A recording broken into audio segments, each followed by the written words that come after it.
All right, so I wanted to do a review of the most hated vehicle in the world.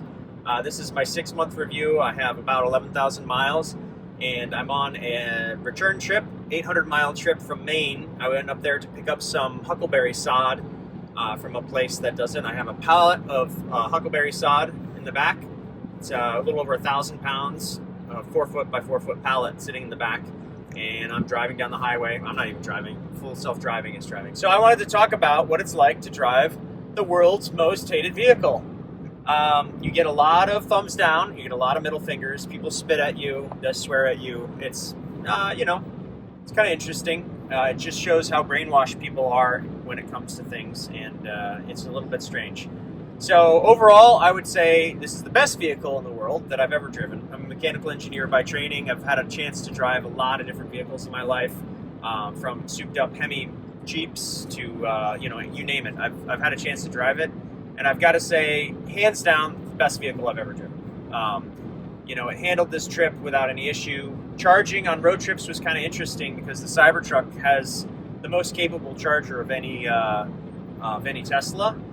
But the problem is a lot of these charging stations throttle their maximum power, so you don't actually get the full speed that the Cybertruck is capable of.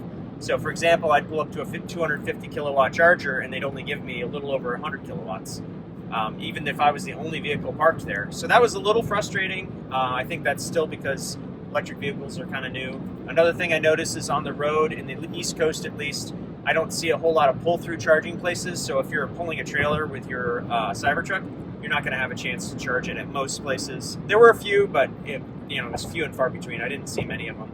That's the other issue.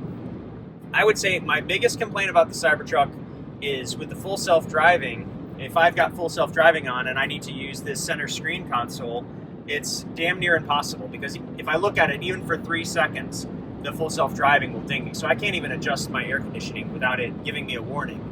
And so I've already gotten locked out once on this drive because I was trying to select the destination navigation, and I had it on full self-driving because I have to look away from the road. It dinged me a bunch of times, 5 times, and locked me out. So I had to reset it next time I charged.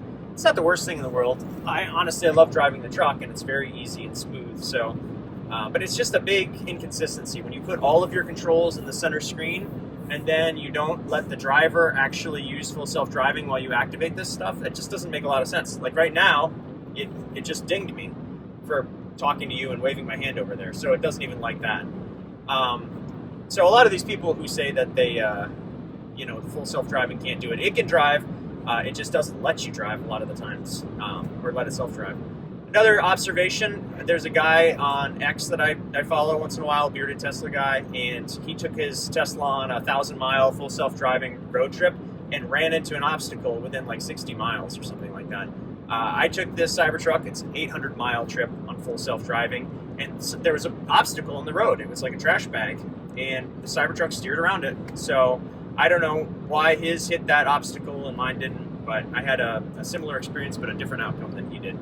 Of course, I had my hands on the wheel. I wasn't about to let it ruin my truck by hitting an obstacle in the road, but I thought that was interesting. So overall, I would say it's amazing. I've put hay bales in the back.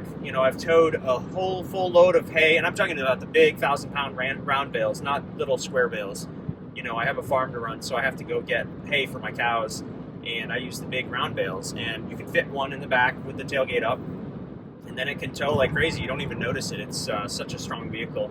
I would say I really use the hell out of this truck, and it's great. And it's the only truck I've ever driven that still drives like a Porsche, even though it's fully loaded, which is kind of cool. And then it's got full self-driving. The little details about it, too, are great. I mean, every little detail is well thought out. I like the way they do the cup holders. I really like everything.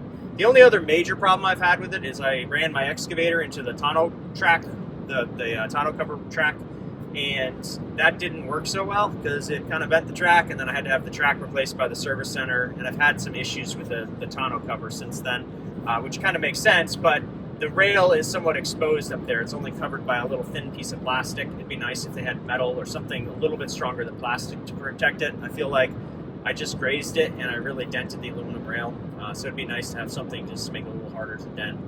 Other than that, I don't really have any issues. So I just thought I'd give you an update after 10,000, 11,000 miles. I'll let you know after the winter how it goes too.